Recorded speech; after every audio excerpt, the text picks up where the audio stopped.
Welcome to Up to the Minute. I'm Todd Duplantis. It is Tuesday, May the 28th. Hopefully you had a nice, relaxing Memorial Day weekend, spent some time with family and friends, and we're back to work. HCC open for business, of course, once again. And we've got registration open. We'll be talking about that later in the show. Of course, my co-host every Tuesday morning, Benji Escobar, joining us now. And I believe he is you're in Studio A this morning? No, it looks like I am, but this is virtual actually. Oh, wow. Using the Yeah, virtual thing. yeah, we're That's a getting pretty some good work, virtual background. right? I would say so. The lighting's a little off, but I walked in this morning. We're getting some work done in our studio, so Yep. decided to choose another place to do it at, but I decided to take that picture of this background here. Did you do anything big over the weekend? I did yesterday I went over to the Comal River, did some tubing there. That was nice. I'm a little Very cool. sunburned, but yeah. Yeah. Yeah. Did a little eating out, stuff like that. Where do we had a Chinese buffet in Seguin on the way Oh, back. So okay. we were Well, very hungry after that 6 hour river float. So that'll do it. Yeah. Fill up with the Chinese buffet on the way out of town. You go to the Valley area and then you pick up and you go to Chinese buffets. So that's what yeah. happened, right? Mhm. There you go. All right. Benji, thank you for being here this Tuesday, as you always are, because, well, you work for us. That's one of the reasons. But, when you aren't on the show, I know that you're always watching in social media. We're here live 10 a.m. Mondays through Fridays when HCC is in session. And they can also catch us, Benji, in social media and on HCCTV.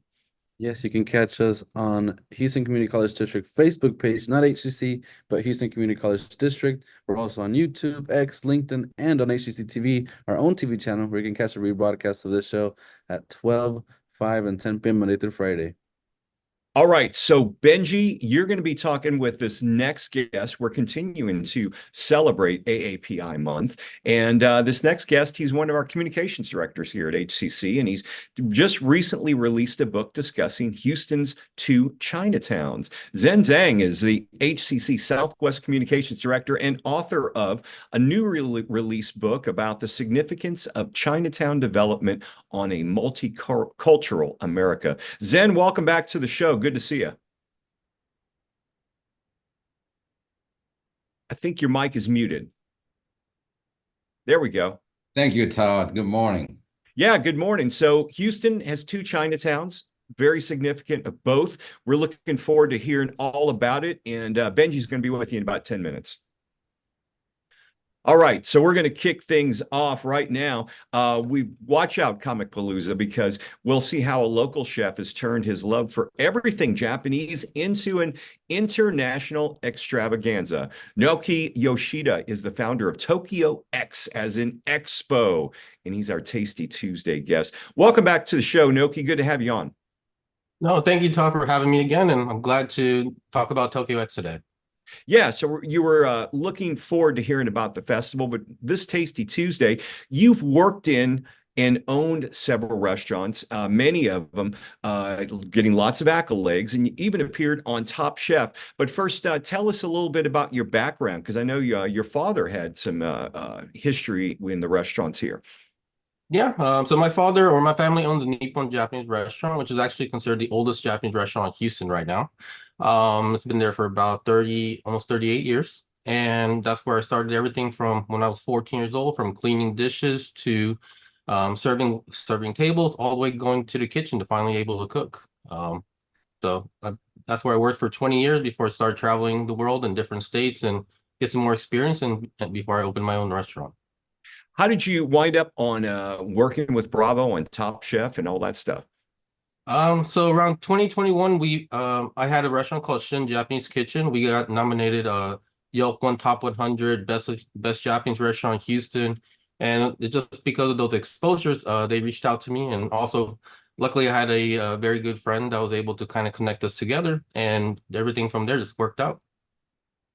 Now, of course, you're focusing on Tokyo X, which is happening in a couple of weeks. Give us the deets on the whole event, where it's going to be, the dates, all that stuff. It's going to be held inside of Energy Center, so there is going to be air conditioned, especially in the heat of summer on June 15 and 16. It's going to be the same weekend as Father's Day weekend, so it's a really good time to bring people out for their Father's Day, especially with the family and kids. Now, I noticed you've got a number of vendors that are going to be involved. I think like 350. Are these restaurants that are going to be involved with it? And now, is this something you can go to, or you think of as a food festival where you pay to get in and you can purchase from the vendors? How does it all work? So our concept is the whole Japanese street food or street market concept. So there's 350 vendors that we're bringing from Japan to US, from all different parts of the US, from New York, California, Florida. Also, everyone's kind of gathering together really to really show the same passion for like the Japanese culture. So that's what makes it very unique.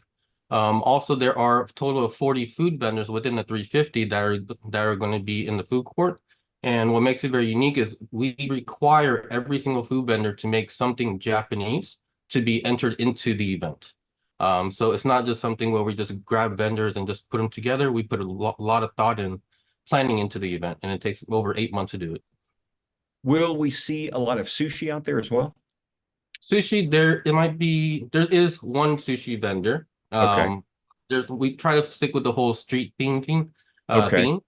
So a lot more like I would say grill stuff or pan fried items. So these are things that you normally aren't going to find. It sounds like, for yesterday, I was at Aka Sushi yesterday, and I imagine the stuff you're going to have there is stuff you're not going to find in the local restaurants here a lot, correct? That is correct. So like we have some vendors that are coming from California and Japan that you won't even find some of the food in Texas.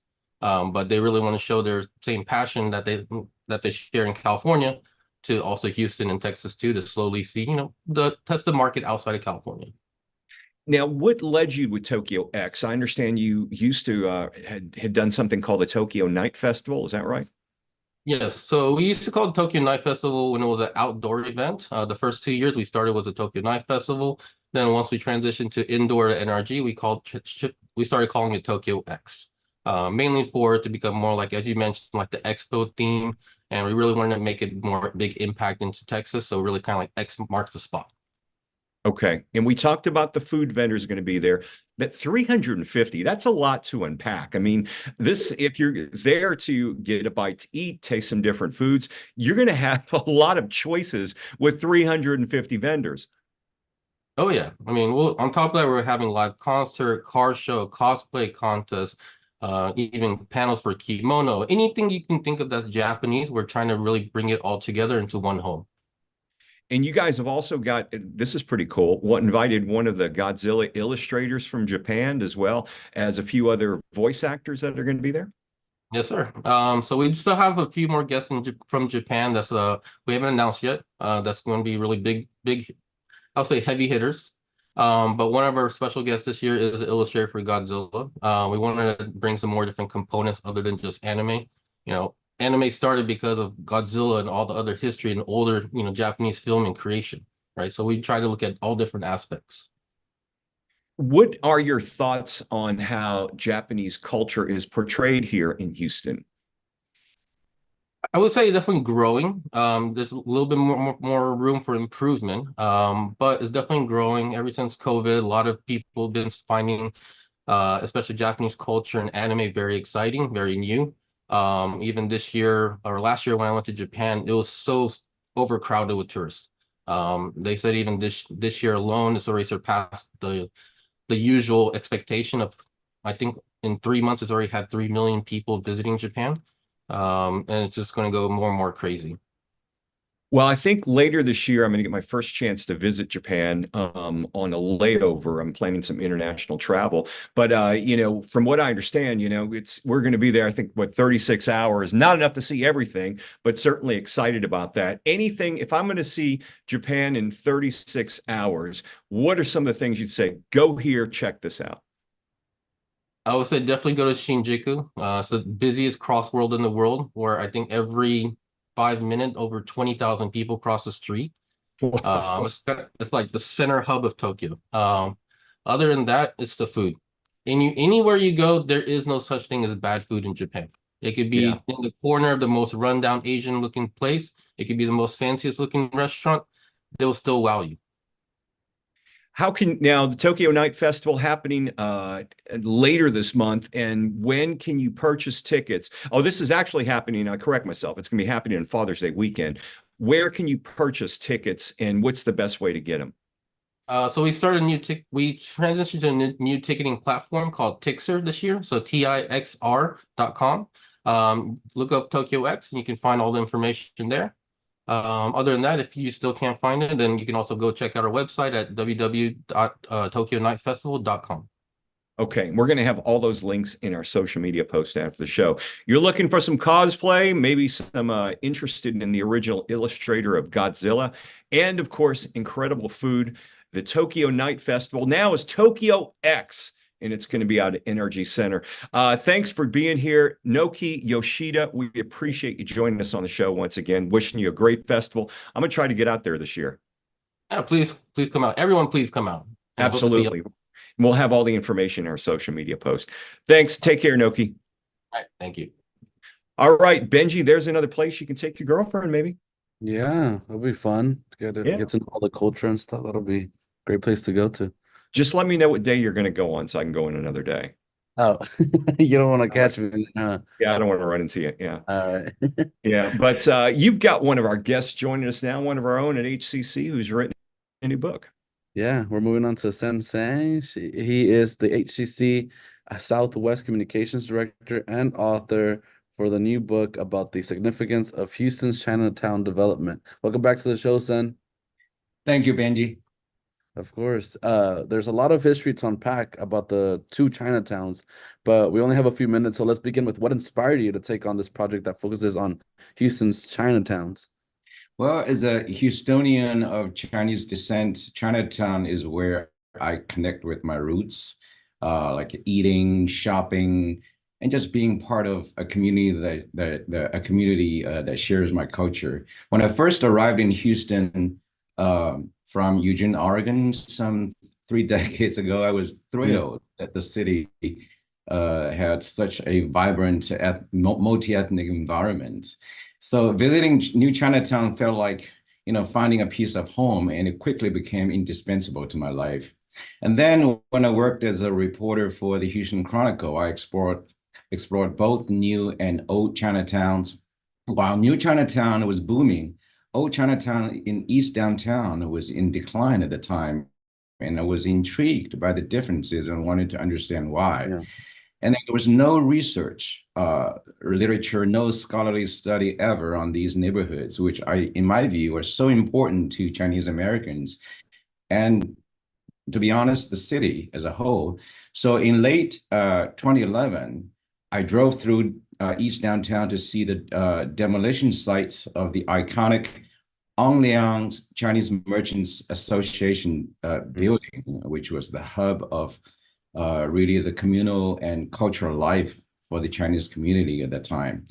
Yeah. Ongliang is spelled O-N-L-E-O-L-E-O-N-G, which is one of the oldest Chinese American organizations in the United States. And this is the Houston chapter. So at the demolition site, it was heartbreaking to see the nearly cleared ground with broken fragments of the structure that still had partial Chinese characters clinging onto them.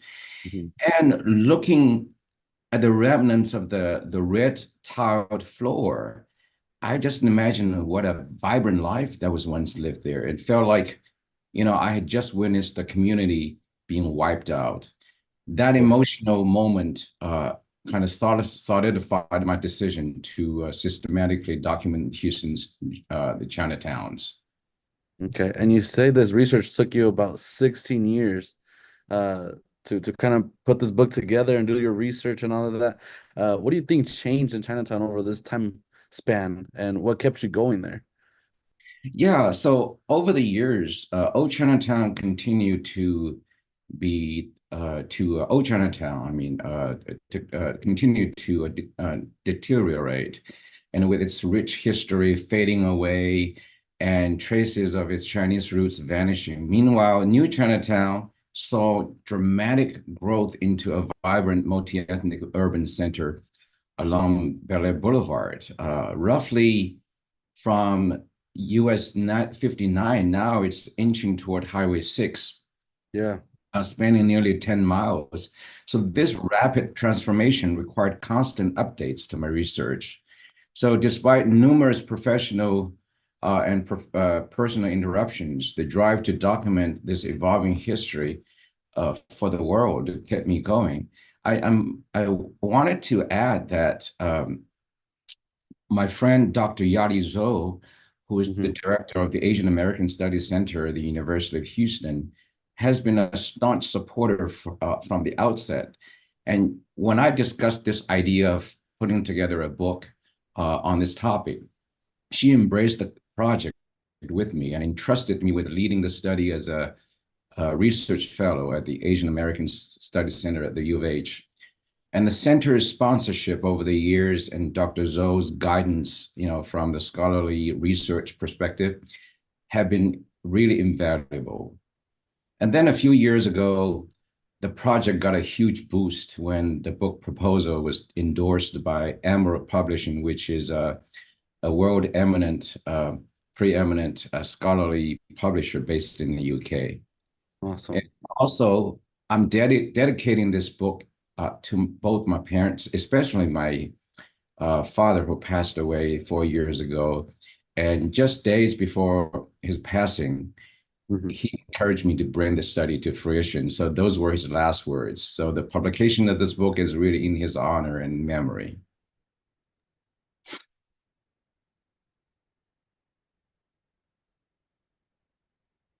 Are we still connected? Did we lose Benji? We may have lost some connection with Benji. I think so. So Zen, let me ask you, because I was kind of interested in this as well. I've been going a lot to the Chinatown on the west side. Are there still any remnants? Because we were just at Mize the other day. Are there any still any remnants in the downtown version of Chinatown? Is there any thought of maybe reinvigorating that? No, barely any.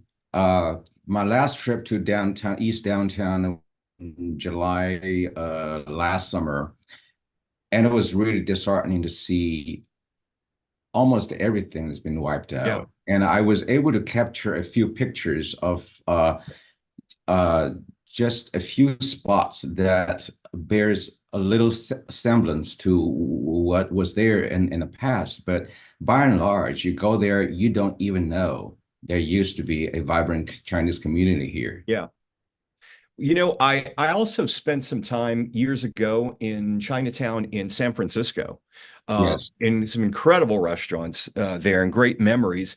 How does Houston's Chinatown compare to other major cities? Like, I guess one of the most famous is San Francisco. Well, what's special about Houston is that, first of all, there have been enough studies done about older Chinatowns in major cities like San Francisco, Chicago, New York, and Washington, D.C. To some degree.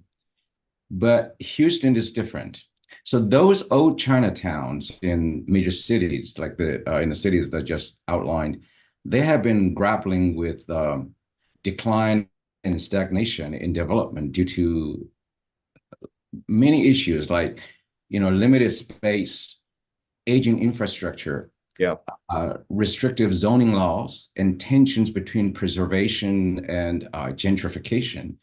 In contrast, our Chinatown, especially new Chinatown here, has seen rapid and ongoing development over the past 3 decades. And this thanks to its strong multi-ethnic community. So we embrace not just the Chinese and the Vietnamese, but Pan-Asian. Right. And then there has been continuous investment. Much of it is transnational investment from Taiwan, from overseas. And we also strike a balance between preserving traditions and embracing innovation at the same time. So there's also a trend of a growing integration with the broader community, all the while maintaining its roots, its cultural identity, while catering to everyone, regardless of ethnicity. I found it interesting as well, because I wasn't aware, so I started going out there, and it's been in the last 6 months, that on one side of the Beltway on Bel Air is Chinatown, and the other side of the Beltway, it's more Vietnamese. And, it's kind of separated by the Beltway with the types of restaurants. But really, you've got so much in that area, and you've seen some of the growth. I think it's the Kim Son family that purchased a large complex. They have restaurants and coffee shops, and everything you need, Lee's Coffee right across the street. There seems to be so much, like you were saying, reinvigorating that area of town. And it's certainly not run down in any shape or form. It is not. Actually, in one of the chapters of the book, I had a discussion about the Vietnamese infusion into the mix. Actually, Vietnamese, a sizable population from Vietnam, they're actually of the Chinese ancestry. And a lot of Vietnamese businesses here, especially restaurants, they're owned by Chinese, Vietnamese, American Yeah. entrepreneurs. So beyond the Beltway 8 toward Highway 6, you have more what appears to be Vietnamese presence, but it's also infused with Chinese and other ethnicities as well. So what makes this area special? It's multi-ethnic. And that's why it has become such a welcoming public space for all. Yeah. And folks, if you haven't been out there, pack your patience, because it can get a little crowded on Bel Air at certain times of day. But man, you can find some incredible restaurants. Zen Zheng, we appreciate you being on the show. We wish you the best of luck with this book. I know it's available on Amazon, but you've also got your website through the publisher. Then you're encouraging people to go to, and we'll have all of that in our social media post after the show, where they can also get an autographed copy too. Thank you for having me, Todd. All right, Zen, great luck with the book. Thanks for being here. Thank you. All right. Benji, are you back connected in? I know we had a little technical issues. I am back. I was looking at my computer. Everything froze. I don't know if to say anything because I don't know if it was on my end or y'all's end, but that's what happens. That's what happens. Yeah, especially when we're doing in that remote location you're at right now. Magic of live television. Can you the believe magic of live TV? Yeah. So a few announcements we're going to go through. One of them, Instagram One College Exhibition, spring 2024. It is happening now. It's a gallery of walls using Instagram. The viewing link is available through this Friday, May 31st. Check them out. This is all of our students, their projects for the semester, and you can certainly show them some support. Registration's not necessary. Just click on the link. We'll have that in our post after the show. I want to skip on down to the Ableton Live workshops, Benji, because there are two of those, and they're coming up pretty quickly, and they're always very popular. Yeah.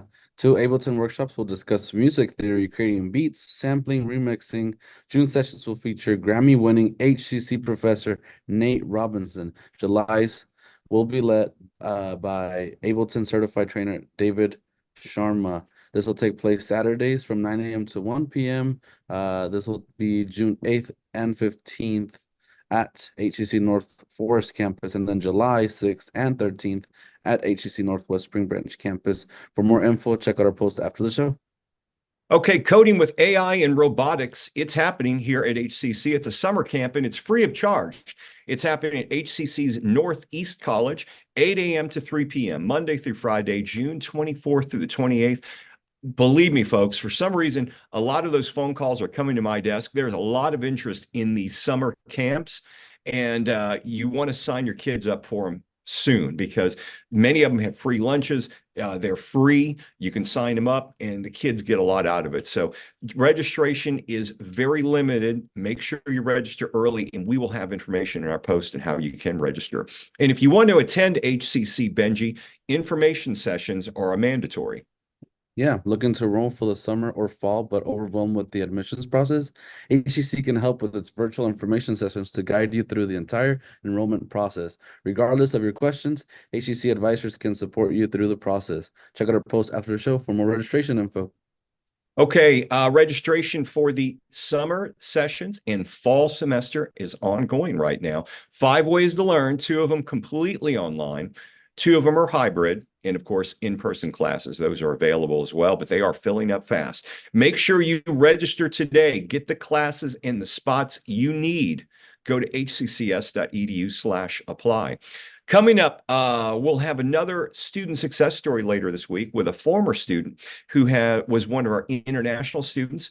Check this out. She's now pursuing her doctorate at MIT. Pretty incredible story. And later this week for Thursday Family Fun Day, we'll feature the entomologist from Enchanted Gardens, who'll talk about his upcoming workshop on how to bring butterflies, hummingbirds, and bees to your garden. You won't want to miss that. That's coming up on Thursday. Benji, you'll be back next week.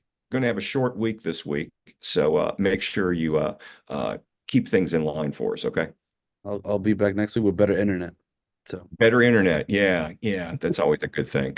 All right, folks, we'll see you tomorrow morning live at 10 a.m. for Up to the Minute.